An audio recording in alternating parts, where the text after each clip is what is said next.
From WRAL News Headquarters in Raleigh, your #1 source for local news. WRAL News, coverage you can count on. A driver faces serious charges after a high-speed chase through 4 counties came to a dramatic end. We're live with what we know about the driver. Plus, computer systems are back online at 15 hospitals after an outage prevented new patient admissions. We're examining the impact on surrounding hospitals with UNC Health. Also, it's the beginning of a new era for the Carolina Panthers. Just a short time ago, the new head coach and general manager were formally introduced. We're live at Bank of America Stadium in Charlotte, where it all took place. We begin with breaking news in Raleigh. A portion of Atlantic Avenue is blocked by police after a shooting. Good afternoon, I'm Renee Chu. And I'm Jeff Hogan. Raleigh police say that person who was shot is a juvenile. WRAL's Michelle McConaughey is in the WRAL Live Center following this breaking news. Michelle? Yeah, Jeff and Renee, details are limited right now, but this is what we know. One person is in the hospital after that shooting near Atlantic Avenue and Otter's Run Court. That's in Raleigh. We know that that person is a juvenile that was shot. They do have non-life-threatening injuries. They were taken to the hospital. Police were also able to take another person into custody. This is video from Sky 5. You can see police tape up. You can see police are there on the scene. Again, suspect has been taken into custody. They say this is an ongoing investigation. As soon as we learn more, we'll bring it to you from the Live Center. All right, thanks for that, Michelle. More breaking news now. A high-speed chase through 4 counties comes to a dramatic end. The man deputies say was driving now faces a list of charges. WRAL's Chelsea Donovan is on the scene. And Chelsea, you got an up-close look at the damage. Yeah, absolutely. This was a chase that started around 10 o'clock and it went through 4 different counties, ending here in Wake County. We're showing you that vehicle right now as it's being towed off. Now, as I mentioned, this all started around 10 o'clock this morning. Edgecombe County deputies attempted to make a traffic stop because they say the man driving this vehicle was going more than 85 miles an hour through a work zone, but he peeled out and, as I mentioned, went through 4 different counties. That chase ended here on Lizard Lick Road in 264. Let's show you the Sky 5 video. Of course, this was a traffic mess. Troopers tell me Nash County deputies got to a speed where they could make a pit maneuver. Now, that's what deputies do to force a fleeing driver to turn sideways and stop the driver. We understand from troopers here on the scene that driver was going in excess of 130 miles per hour at times, and of course some of that through a work zone. Now, let's show you some ground video of that suspect's car.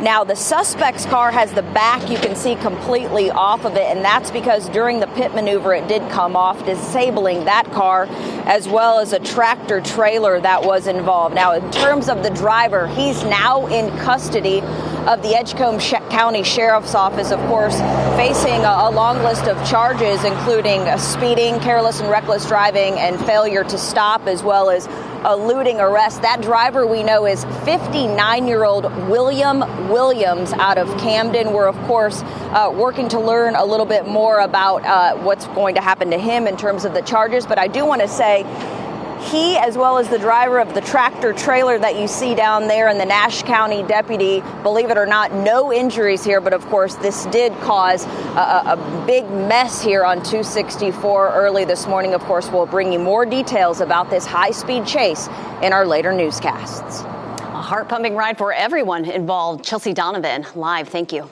A driver is facing several felony charges after leading troopers on a chase in Raleigh that ended in a crash. This started when the car was speeding on I-40 near the Rock Quarry Road exit at around 1 this morning. The driver crashed on I-87 at the Pool Road exit and ran from the car. Troopers and Raleigh police were able to track him down and take him into custody. Operations are back to normal at UNC Rex hospitals after a computer outage impacted patient services for 3 hours last night. WRAL's Shelley Jackson is live in Northwest Raleigh. And Shelley, any word as to what caused this outage? Well, good afternoon, Jeff. We're told by a spokesman for UNC Healthcare that the network outage was caused by an unforeseen issue which happened during routine maintenance. We're told that that issue is not related to malicious activity. Now, that outage did impact 15 hospitals in the UNC system. Some computer systems were down for about 3 hours. Ambulances were diverted to other hospitals, but UNC did continue to accept walk-in patients. We have not been able to get a count on how many ambulances were diverted, but UNC says when a hospital in the Triangle has to go on diversion for any reason, other hospitals step up to help out. Affected IT systems began coming back online around 10:30 last night. UNC says all operations are back to normal today and that the IT team is working with vendors to determine the cause. And right now we are working to learn more about what caused this, how it impacted patients here at UNC and other hospitals, and why there isn't a backup system. Jeff? Shelley Jackson live in Raleigh right now this noon for Shelley. Thanks for the update. Negotiations begin today between the government and Big Pharma for the prices of the 10 costliest prescription drugs covered by Medicare. They include drugs used to treat heart disease, certain cancers, diabetes, and other conditions. The negotiations are mandated by the Inflation Reduction Act as the Biden administration attempts to lower soaring prescription drug costs for older adults. Pharmaceutical companies have filed lawsuits claiming the negotiations are unconstitutional. The negotiations are set to last through August 1st before final prices are announced on September 1st, but they won't go into effect until 2026. And happening right now in the WRAL Live Center, following some breaking news out of Nash County this afternoon. All of their schools are under lockdown because of a social media threat. This is the message that you'll see on the Nash County Public Schools website. They are under a soft lockdown. They explain what that is. They're on a soft lockdown, which means there's increased police presence around the school as well as inside this school. They say police are there. They're investigating right now, and they thanked parents for their understanding and support as well. We'll stay on top of this and keep you updated. Michelle, thanks. Tomorrow will be a big day for the Durham School Board. It plans to meet to talk about options to fix ongoing pay issues. This comes after major protests Wednesday. Documents show one of the options being considered for Friday's special meeting credits classified employees for state experience only. There would be a minimum 4% increase to classified employees over last year. The second option implements an 11% salary increase over last year for classified employees, and last year's salary steps would be restored. A dozen Durham schools were closed yesterday as staff members participated in a sick-out. The school board meets on this issue at 3 tomorrow afternoon. A new partnership starts today to get more money to businesses, especially those that have black owners. The head of the Small Business Administration signed the document on the first day of Black History Month. It's a joint project between the government and owners of minority-owned companies.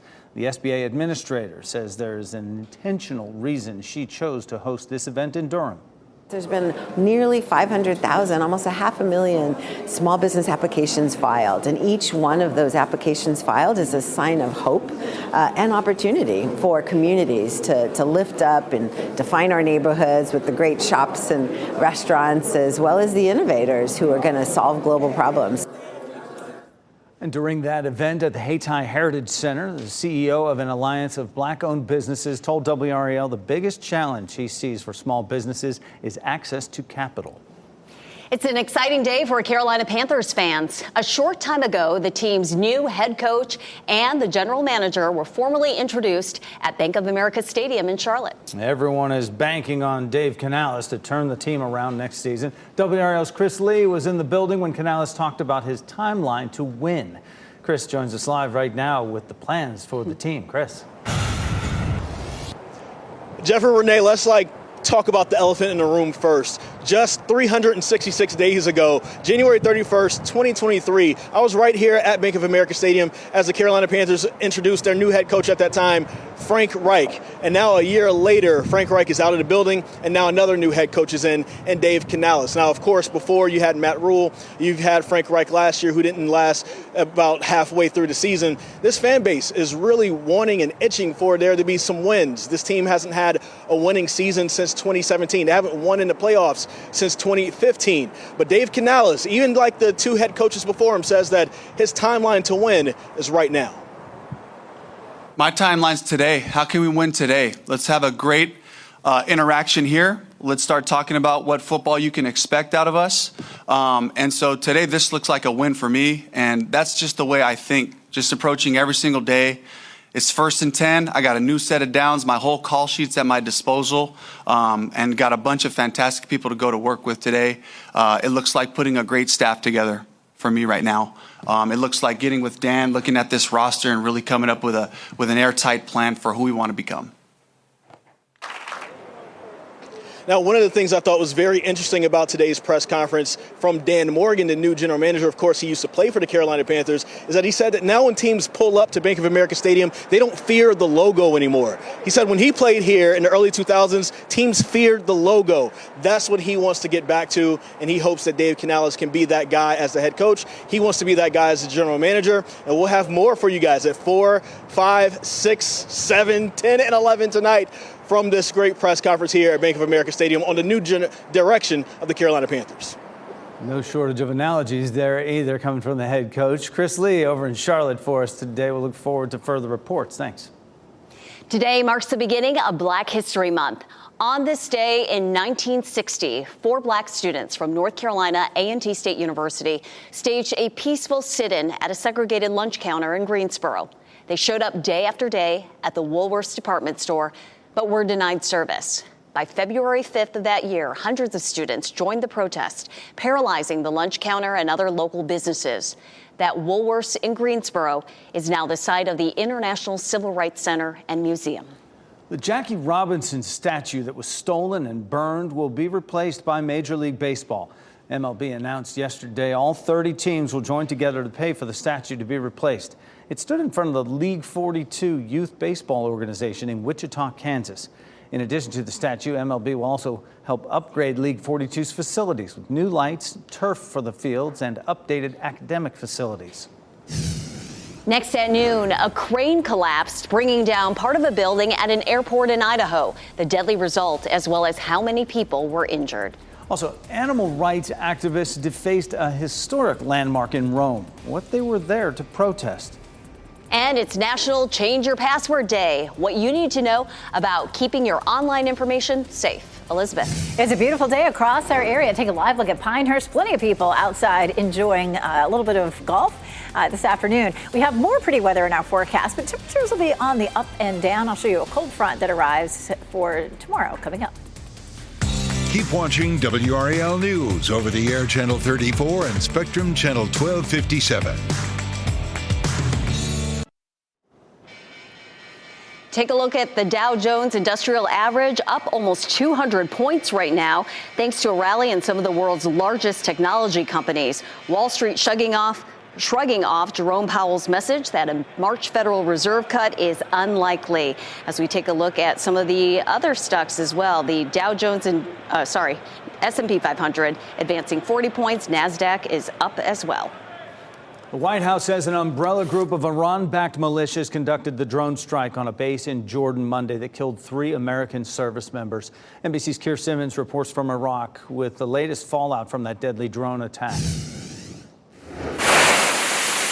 This morning, as the U.S. readies a multi-target strike against Iranian assets, it says an Iranian-backed group is responsible for the attack that killed 3 American service members. The U.S. is also renewing attacks against Iran's proxies on other fronts, hitting areas in western Yemen controlled by the Houthis. U.S. F-18s bombing, it says, 10 unmanned drones that were preparing to launch attacks and a ground control station. The Pentagon adding the targets presented an imminent threat to merchant vessels and the U.S. Navy ships in the region. Overnight, the U.S. destroyer USS Carney also shooting down an anti-ship ballistic missile fired by the Houthis, along with 3 Iranian drones, according to the Pentagon. The National Guard now confirming at least 41 guardsmen were injured in Sunday's attack against U.S. troops on a remote outpost in Jordan. This, the moment President Biden called the parents of specialist Kennedy Sanders, one of the 3 killed. We're promoting her posthumously to sergeant. Oh, wow. That is the best news I've heard today. Thank you so much. You don't know how much that means to us. Biden's response, when it comes, likely to target Iranian-backed militias in the region. The US has targeted these groups before, with little discernible impact on their behavior. Now, US officials telling NBC News to expect strikes on multiple places in several countries and locations, including cyber operations.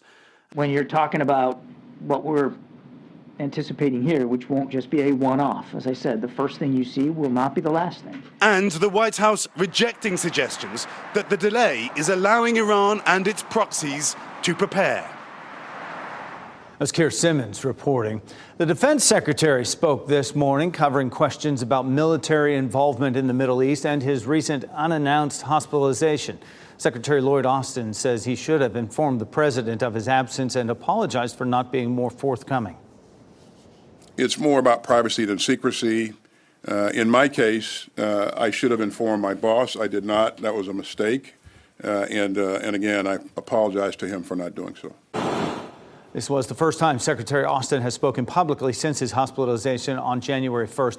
He was reacting poorly to a procedure he received in December to cure his prostate cancer. At least 3 people were killed, 9 others hurt when an airport hangar under construction collapsed. This happened Wednesday in Boise, Idaho. Right now, the cause of the catastrophe is under investigation. NBC's Aaron McLaughlin reports. We have a structure collapse at the new hangar at Jackson Jet Center. Have one crane collapsed and I guess partial structure collapse as well. This morning, authorities are investigating a deadly building collapse in Boise, Idaho that killed 3 people and injured 9 others, 5 of them in critical condition. It was a pretty global collapse that occurred. The main structural members came down. It was fairly catastrophic. The initial call coming in Wednesday evening at a steel jet hangar owned by private aircraft company Jackson Jet Center. The building had been under construction within Boise Airport's airfield. Holy Officials describing the scene as chaotic, with several fire engines and at least a dozen ambulances on the ground. Rescue teams making entry, pulling victims out of the wreckage. We did have some that were challenging and that there was hoists and so forth. Officials say everyone within the collapse area had been accounted for. The cause remains under investigation. The CEO of the Jackson Jet Center releasing a statement to NBC News, writing in part, "Our hearts go out to everyone affected by this horrific event. We do not know exactly what caused the hangar collapse. Our focus now is on supporting our team and partners during this difficult time." That was Aaron McLaughlin reporting. The construction was not an airport project. Animal rights activists targeted an iconic fountain in Rome to protest against the exploitation of circus animals. The man and woman threw yellow, red, and orange paint over the 4 lion sculptures there surrounding the fountain. The protest came months after a lion escaped from a circus near Rome, sparking panic in a seaside town before being caught. A police helicopter tracked that big cat in a field 7 hours later with the help of infrared sensors. A stalled construction project has become the canvas for graffiti taggers in Los Angeles. Look at this, 25 stories of this downtown skyscraper covered in graffiti. The Beijing-based developer didn't have enough money to finish the ocean-wide plaza, so it's been abandoned since 2019. It was supposed to be a $1 billion retail and luxury apartment building. No one has been arrested in connection with the trespassing or vandalism, and police aren't sure how the taggers got up the building. Quite a systemic way of doing it. There was a lot of floors there with that graffiti. Scary deal there, absolutely.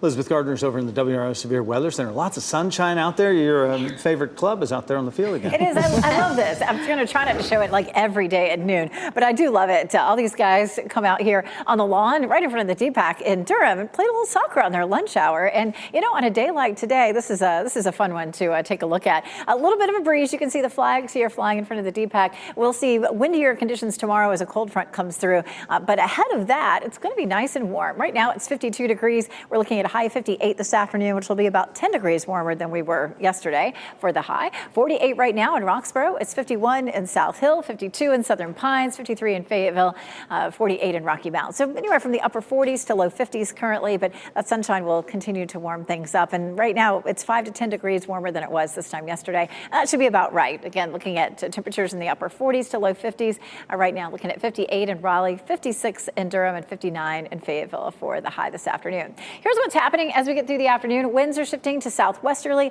and you can see how the southwest wind comes along with arrows that are shaded in red because it typically brings in some warmer temperatures. So we'll see that today and tomorrow. But there is a cold front that'll drop in on us as we get through the day tomorrow. It's likely to come through around lunchtime or so, but we'll not likely start to feel that really chilly air until the evening or overnight Friday night. So we're still expecting our high temperature to be nice and mild on Friday. Of course, once our wind shifts to northerly, it's shaded in blue there to signify some colder air that will come in. So 53 is our normal high, 58 today and 63 tomorrow. Looks lovely. And then behind that, we're cooler. Saturday, 54, 57 on Sunday, and 54 on Monday. Those temperatures, again, not too far from normal. Krispy Kreme Challenge happens on Saturday. This is always a fun event. This is the one where folks start at the Bell Tower at NC State University and run down Hillsborough Street to the Krispy Kreme and end up eating about a dozen donuts. I mean, that's the idea. And then turn around and run back 2 more miles. Temperatures at the start of the race, not too bad in the upper 30s.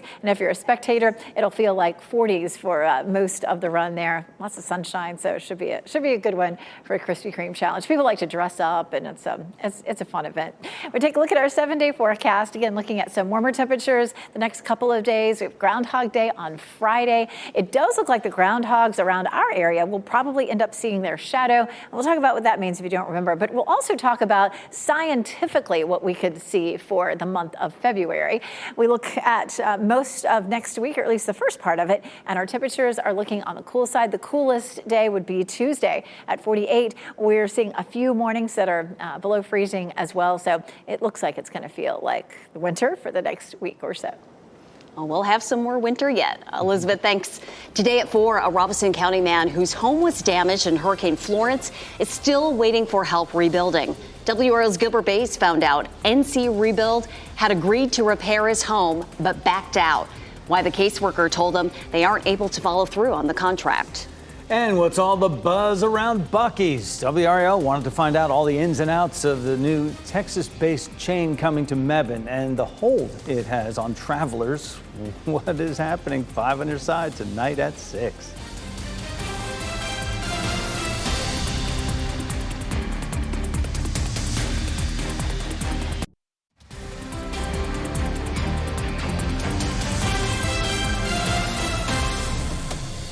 Live look at WRAL Gardens right out back. Beautiful, just drenched in sunshine right now as you watch WRAL News this noon. A bipartisan tax package that would temporarily expand the child tax credit and restore a number of business tax benefits is headed to the Senate. $78 billion deal would provide a larger credit in the first year to the lower income families of roughly 16 million children.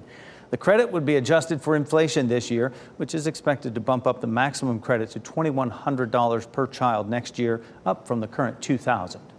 The FCC wants to make robocalls generated by artificial intelligence illegal. The agency has proposed the Telephone Consumer Protection Act include voice cloning technology used in common robocall scams targeting consumers illegal.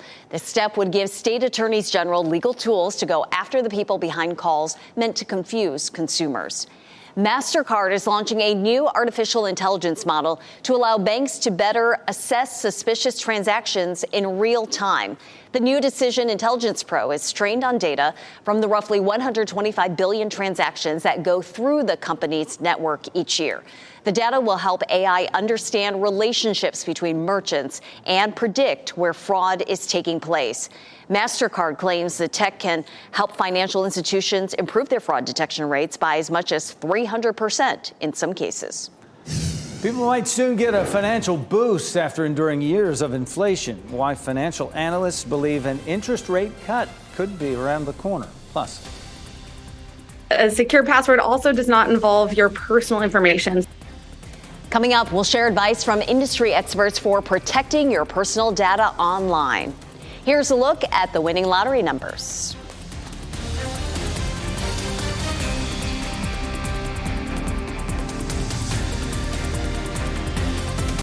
Shot in 4K ultra high definition. Your #1 source for local news. WRAL News. Coverage you can count on. Good news could be on the horizon for millions of Americans. Some economists say the Federal Reserve is making them optimistic. Meanwhile, a tax break package is moving through Congress with fairly strong bipartisan support. Amy Kiley reports on what the latest economic news means for you. This is a surprise to me, and it is a delightful surprise. Some economists think Americans are in for a personal budget boost. The Federal Reserve is signaling it could cut interest rates in the near future. That's after months of hikes and yesterday's vote to hold steady. We're looking at continuation of the good data that we've been seeing. Fed Chair Jerome Powell says the board is feeling confident about inflation, but not too confident. He's the Fed chair. He needs to be super duper careful. I only need to be somewhat careful, and so I'm going to say we've had a soft landing. That means reducing the rate of inflation without triggering a recession. Now, the question is, how close to that target, to that 2% rate, do we really need to get before the Fed feels comfortable cutting rates? Powell says cuts probably won't start until after March, but rates on some loans are starting to come down already. We've already seen mortgage rates come down a little bit in anticipation of those coming cuts. Meanwhile, a $78 billion tax bill is heading to the Senate after clearing the House last night. It would expand the child tax credit and revive some expired corporate benefits. The bill has fairly strong bipartisan support. That has some analysts feeling confident about its chances, but not too confident. The tax bill has critics on both sides of the aisle. Some Democrats say it should do more for families. Some Republicans say it should do less. They argue it could disincentivize work. They also don't want more undocumented immigrants to claim the credit. A state veterans home in Fayetteville will close today. The home is on Cochran Avenue behind the VA Medical Center on Ramsey Street. The last of 85 residents moved out yesterday. State leaders say the building has structural and environmental concerns brought on by drainage problems and a leaky roof. Lawmakers spent more than an hour Tuesday grilling a representative from the State Department of Military and Veteran Affairs. They want to know how a building that should have lasted at least 50 years is in such disrepair after 24 years. Personally want to take a deep dive look. I've requested every document, every repair order that's been ordered on that facility. I've got some drawings from the original, and I plan to assess it from that standpoint. Lawmakers are holding another meeting on February 27th, and they have requested state engineers who have made assessments on that building to be there. Good news for the family of fallen Raleigh police officer Gabriel Torres. His death has been determined to have happened in the line of duty. That means his family will get additional benefits. That's according to the Raleigh Police Protective Organization. Torres is one of 5 people who were killed in the Hedingham mass shooting in October 2022. He was leaving for work when he was shot and killed in his neighborhood. In April, state lawmakers proposed the Gabe Torres Act, which would expand death benefits for public safety workers who are killed en route to, engaged in, or returning from duty or training. That bill remains in a state Senate committee. Businesses that are along the New Bern Avenue Bus Rapid Transit Corridor can learn more about the project today. A roundtable discussion is happening at 5:30 at Martin Street Baptist Church. Experts from the City of Raleigh and the Raleigh Chamber of Commerce will answer questions from small business owners. You can register to attend on the Raleigh Chamber website. Durham is celebrating 100 years of parks and recreation, and they want your help to design a cover for their Play More guide. They're looking for young creative minds to share their best artwork inspired by the centennial event. That means photographers, graphic designers, cartoonists, you name it. The best design will be chosen for the cover later this year, and 3 winners will be selected. For entry details, visit the Parks and Rec website. Animal surrenders have resumed at the Wake County Animal Center with new requirements. The center stopped taking surrenders last month after being over capacity for 2 years. Owners giving up their pets will have to apply and make an appointment first. The shelter hopes this will alleviate overcrowding and the need to euthanize animals. It will also help the center connect pet owners with resources to avoid having to surrender their animals in some situations.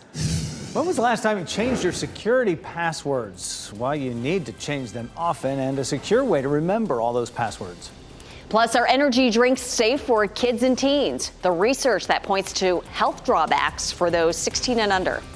Our team is working to bring you exclusive stories for coverage you'll find only on WRAL. Go to WRAL.com and search only.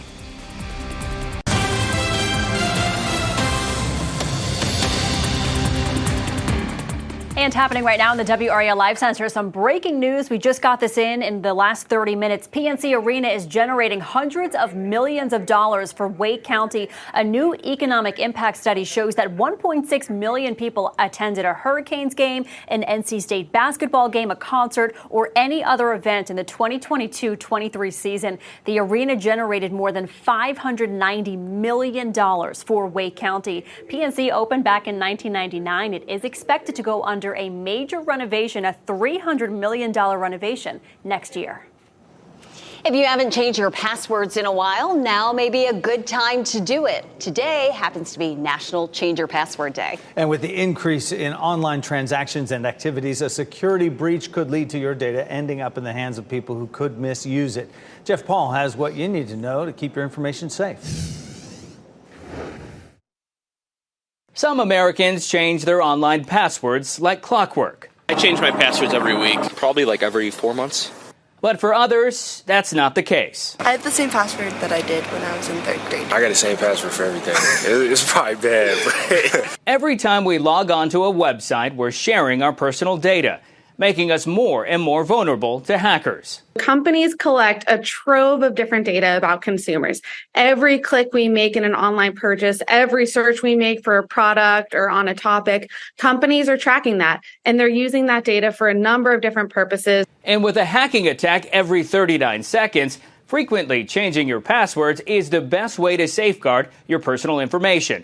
Oftentimes, people aren't even aware their data has been compromised. Jenny Foss from the Consumer Reports Innovation Lab recommends not only changing passwords often, but having different ones for each account you create, making sure each is unique. A secure password is long. And a secure password also does not involve your personal information. So some people are tempted to put things like names or birthdays in their password to make them easier to remember.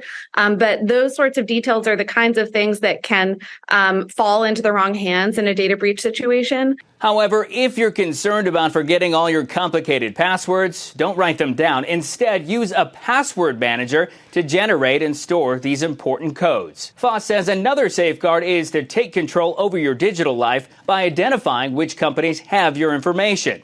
One way is using an app like Consumer Reports Permission Slip, which allows you to manage your information with more than 100 companies. Jeff Paul reporting, and more than a dozen states have enacted privacy legislation regulating how companies manage and protect your data, and several other states are weighing similar bills like that as well. Some of those folks are vigilant every other week, every other month, things like that. Who's that person who changes it every week? I'm rather impressed. But for longer passwords, you know, I know that can be hard to remember. Kind of use like a sentence. Yeah. If you type out a sentence, that'll help you remember. Well, for years, researchers have advised parents not to give kids and teens energy drinks. Now there's new reason as to why children should avoid them altogether. Well, they're not even old enough to drive, but some tweens are already using products designed to prevent wrinkles. Why one expert says the practice could lead to bigger problems.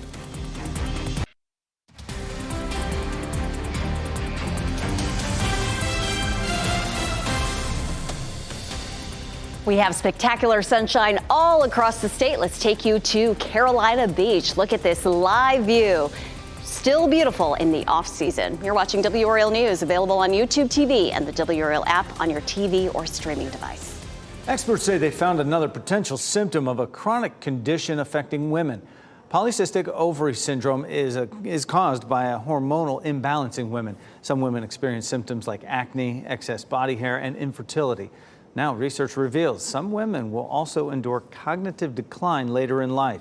World Health Organization believes the condition affects about 10% of females worldwide, and there is no cure. Researchers are calling on governments to ban sales of energy drinks to children under 16. A recent study examined data from over 1 million children around the world who consumed energy drinks, and they found children who drank energy drinks had a higher risk of ADHD, depression, anxiety, and suicidal thoughts. The tween skincare craze is taking over social media and the beauty aisle, with kids stocking up on skincare products before middle school. The trend raises red flags for both parents and dermatologists. Christina Coleman has advice from an expert. Let's do my skincare. Beauty is only skin deep, and for a younger generation of Americans, they are focusing on fresh faces. An increasing number of tweens are becoming obsessed with the multi-step skincare routines they're seeing on social media. The youngest generation taking over the cosmetic aisles and flocking to stores like Sephora and Ulta to stock up on a bunch of beauty products. I use a cleanser, then 3 moisturizers, a serum, like a facial spray, and an overnight mask, and an eye cream. 11-year-old Liron Neve does a roughly 10-minute regimen every night before bed and a slightly different version of the same process when she wakes up in the morning. Like many her age, the routine inspired by social media. It became like a trend, but I mostly do it to take care of my skin. However, not all products are designed for their young skin. Board-certified dermatologist Dr. Nkem Uganabo says it's still too soon to know if using these products at an early age will lead to irreversible skin problems. But for now, they could be facing a range of issues. The more unnecessary products you have in your routine, the more opportunities there are for things to go wrong. And that could be like acne breakouts, irritation, but could also be as intense as, damage to the skin barrier and the skin health overall. Dr. Uganabo, who has young patients with complex routines, understands the draw for preteens, but suggests paring it down to 3 simple steps. Having a gentle cleanser, a moisturizer, and a sunscreen. That sunscreen should have an SPF of at least 30. While she has mixed feelings on the tween beauty craze, it can be turned into a teaching opportunity. You can take advantage of their enthusiasm and just kind of steer it in the direction of focusing on healthy skin and not just like fun skin products or complicated skin products for the heck of it. Yeah, no 11-year-old needs serums or eye creams. That was Christina Coleman. Doctor warns that using products with harsh ingredients like chemical acids or retinols, anti-aging stuff, can be harmful on young skin. Let's go back to that sunscreen topic for today because we have such a sunny day out there. Elizabeth Gardner in the WRAL Severe Weather Center. We saw that shot from the beach, and now we bring it back to the triangle here. Still sunny. Oh, so beautiful out there. It's a live look at Goldsboro and Apex. A couple little clouds are starting to pop up in Goldsboro, but for the most part, it'll be mainly sunny today. It was Chapel Hill, courtesy of Top of the Hill Restaurant. And of course, our newsroom there at Fayetteville getting a little sprucing up with a little paint there this afternoon.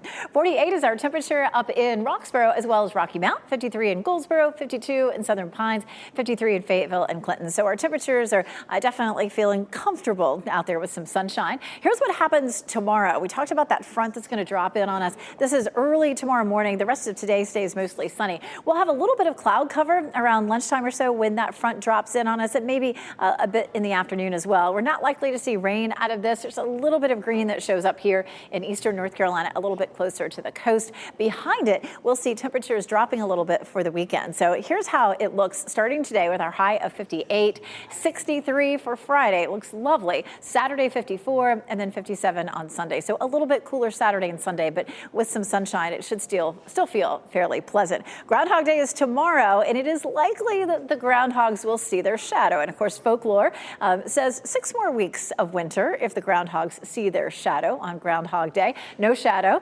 indicates an early spring. And so it's always fun to talk about the groundhogs. Tomorrow morning, we'll be watching Punxsutawney Phil. And of course, we have Snurd the groundhog here in Garner. At lunchtime tomorrow, 60 under partly cloudy skies. So we can assume that we're looking at 6 more weeks of winter according to folklore. But how about some real science to go along with that? We use our computer models to give us an idea of what may be happening in the future. You hear us talk about those. We do a 7-day forecast. We don't often talk about what's going to happen for an entire month because our models are based on what's happening right now with the weather. The farther we get away from today, the less accurate they are. So when we take a look at an entire month like this, we're looking at trends. So not specific temperatures, but it looks like it could be above normal for much of the month of February across the northern part of the country. For us, it looks like we will likely be somewhere near normal. It doesn't mean that we won't have some fluctuations with temperatures above and below, but for the month as a whole, still, we're looking at the potential for near normal temperatures. So that might make us think, yeah, some more winter on our way. How about this for some winter? Appalachian Ski Mountain, Beach Mountain, and Sugar Mountain, all up near Boone, and then Winter Place there in West Virginia, looking fantastic. They've had some very good conditions for most of the winter. If you're planning to head up to ski over the weekend, highs will be in the mid to upper 40s in the northern mountains, southern mountains. Bryson City looking nice and mild at 61. We're looking at dry conditions for Saturday and Sunday. If you're going to be skiing, it looks pretty good. Beach forecast, not bad either. Plenty of sunshine all weekend, but of course a little on the cool side with 40s and 50s on Saturday and Sunday up and down the coast. Again, tomorrow's a nice one at 63. After that, we're a little bit cooler for the weekend, but sunshine all the way through the middle of next week. Thanks, Elizabeth. A little boy was searching for toys while his dad was shopping, and he ended up stuck inside a claw machine. We'll tell you how police managed to get the little guy out. With the claw thing right there. Right? Take a ball. Here's a look at the winning Powerball numbers.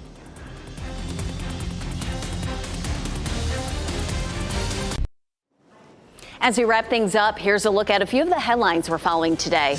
Raleigh police say a juvenile was injured in a shooting around 10:30 this morning off Atlantic Avenue. Sky 5 flew over an apartment complex near Otters Run Court, which is close to where Atlantic intersects with Spring Forest. Officers say the young man who was shot went to the hospital. He is expected to be okay. The suspected shooter is in custody. Breaking news in just the last 30 minutes. We've learned PNC Arena is generating hundreds of millions of dollars for Wake County. A new economic impact study is being shared at this hour with PNC stakeholders. It shows 1.6 million people attended Hurricanes games, NC State basketball, or concerts or other events in the 2022-23 season. The arena generated more than $590 million for the county. PNC Arena opened in 1999 and is set to undergo a $300 million renovation next year. This morning, the Carolina Panthers introduced their new head coach to the media, Dave Canales. The 42-year-old spoke to reporters for the first time at 10 this morning, saying he is ready to hit the ground running. Canales is taking over a team that won only 2 games in the last season. Before accepting the job, Canales was working with the Tampa Bay Buccaneers as their offensive coordinator. Your preference between Starbucks and Dunkin' Donuts may come down to where you live. A real estate data company, Clever, used internet search locations to gauge the popularity of each joint. Turns out it's East Coast, West Coast rivalry when it comes down to it. The top cities for Starbucks lovers: Sacramento, Los Angeles, Riverside, California, San Diego, Seattle, Washington. Now, the top 5 for Dunkin' lovers: Providence, Rhode Island, Hartford, Connecticut, Boston, Baltimore, and Chicago. A little boy was searching for toys when he accidentally got stuck inside a claw machine. 3-year-old Ethan Hopper crawled through the prize slot into a Hello Kitty claw machine at a shopping center in Australia. His father called police, but he said his son was having a great time inside the toy machine until officers got there. Oh, officer shattered the glass to get him out. Yeah. An officer joked, "You want a prize? Which one do you want?" And Dad says, "This one." Take freedom. Our pet of the day is a super playful girl just waiting to make you giggle. This is Maisel. Fluffy 2-year-old weighs in at 39 pounds. Maisel knows sit and paw and may still have some more tricks up her sleeve. She's being treated for heartworm disease, but will soon be heartworm free. Maisel is good with children, like some dogs, but not others. She is also house trained and walks well on a leash. For more information about Maisel, you can visit spcawake.org. Can't help but smile when you look at her. Right. The future of brain implants coming up today at 4. We take a closer look at how the technology could one day benefit people who are otherwise unable to move or communicate. Thanks for spending your lunch hour with us. NBC News Daily is next on WRAL. Your next local news update in 30 minutes. You get breaking news updates anytime with our WRAL News app. Have a great day. Keep watching WRAL News over the air Channel 34 and Spectrum Channel 1257.